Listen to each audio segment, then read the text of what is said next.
A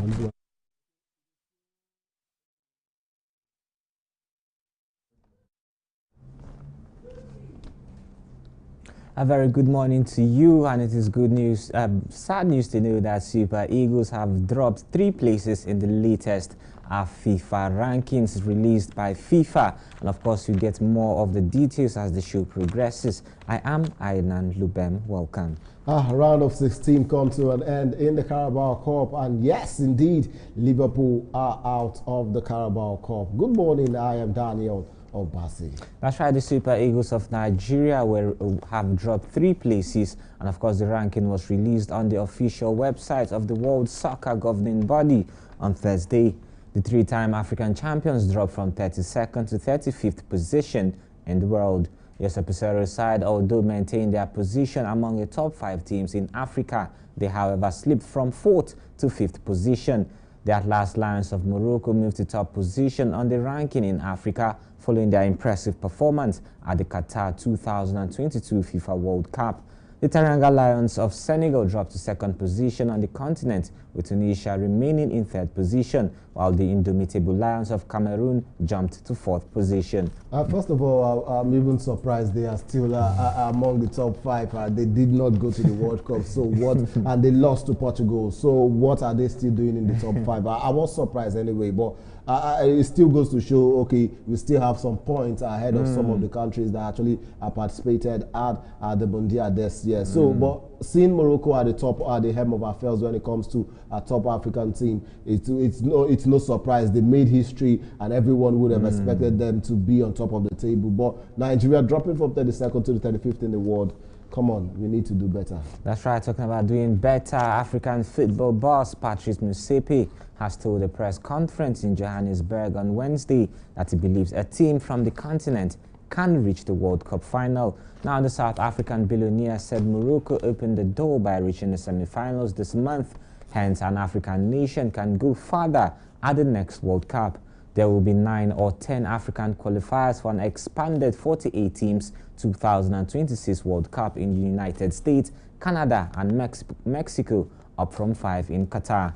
According to the report, there are at least 10 African nations that can compete at the highest level and win the World Cup, with Morocco having made history in Qatar by becoming the first African representatives to reach the semi-finals. Motsepe also held Cameroon and Tunisia for shock group victories over our World Cup winners, that is Brazil and France. I think we've made history, and the good thing is the fact that looking at the whole precedent that happened down there in the World Cup, you would agree Morocco actually opened the door, just like what the CAF boss Patrice Motsepe has actually said. But now going into the Mondial, 32 teams that will shift from 32 to 48. So it gives room for other continents, especially the Asian continent, to actually get a chunk of numbers. Because the truth is, the more you have the numbers in the Mondial, it gives you more hope going forward. Imagine if you had 10, say 8 teams, including Nigeria. This just concluded Mondial. Of course, we would be talking more, even talking about the finals, where we saw Morocco in the semi-final. So I think for me, it's a good one for us. And then hopefully what happened to us against Ghana would not repeat itself. We'll be the next in the next World Cup, 2026. That's right. There's also some news from Zambia, who have appointed former Chelsea and West Ham manager, that is Amram Grant, as their new manager. Yes, the former Black Stars of Ghana manager took the country to the 2015 final.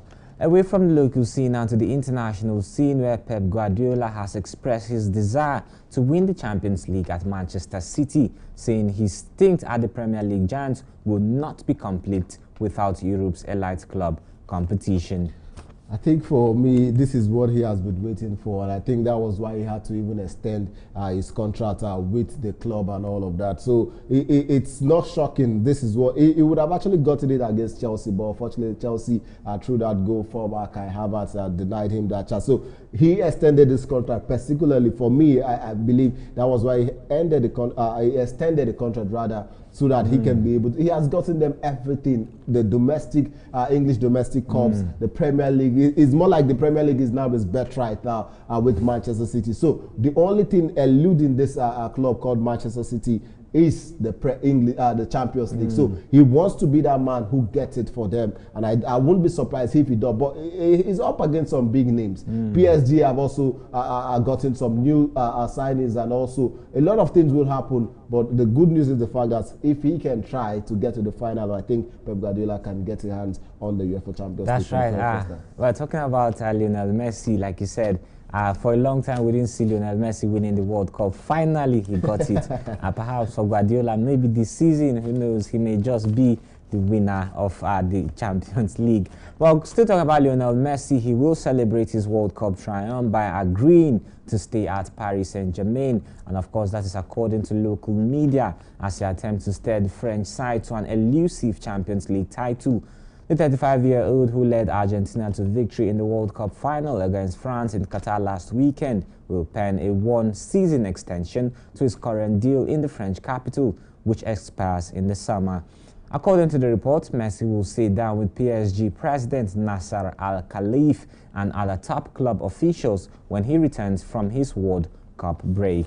He has already agreed, so there no better way to just come back from this triumph and then go more into the extension. A lot of people felt he was going to Inter Miami in the MLS in America, in the United States, but hopefully he's extending just 1 year to the summer of 2024, and then he probably would be leaving the club. He has done well for himself, and then someone said something. He said, PSG, I think they've been able to produce some World Cup winners. Now, I think 2001 they signed a Ronaldinho, and then in 2002 Ronaldinho won the World Cup with Brazil. Now, take it back to 2017 when they signed Kylian Mbappe. They signed him in 2017. 2018, Kylian Mbappe won the World Cup. They signed Lionel Messi in 2021. 2022, Lionel Messi wins the World Cup. So I think if you want to win the World Cup, probably you go to PSG and all of that. But I think this is a good one. Hopefully, they also want to get that trophy that has eluded them for a very long time. Talking about the UEFA Champions League, and then probably they get it, and then he can just sign off. That's right. I was still talking about club-side football, where there was some action yesterday in the Carabao Cup semi-final qualification as we saw Manchester City beating Liverpool. I think it was a good one for me.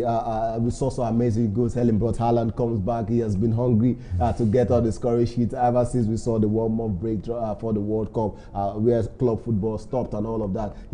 10 minutes into the game, he scored a goal. So it tells you how much he's hungry. They defeated Liverpool 3-2. So they are through to the next phase of the competition. They will be facing Southampton in the quarterfinals, as well as we will see Manchester United also face Charlton in the quarterfinals, and then Newcastle up against Leicester City. So it promises to be yet another round of amazing Carabao Cup action, which we cannot wait for any longer. But the good news is the fact that looking at club football returning back, it's going to be an amazing one. Or what do you think? Well, of course, it's amazing.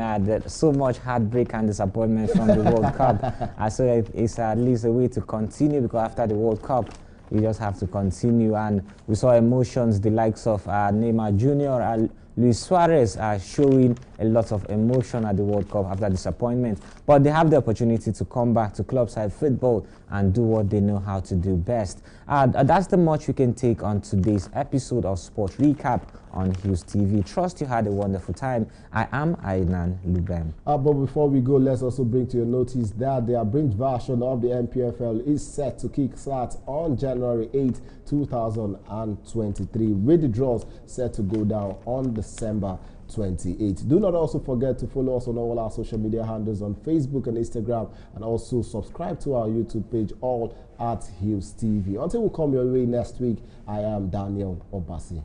Thank you for watching.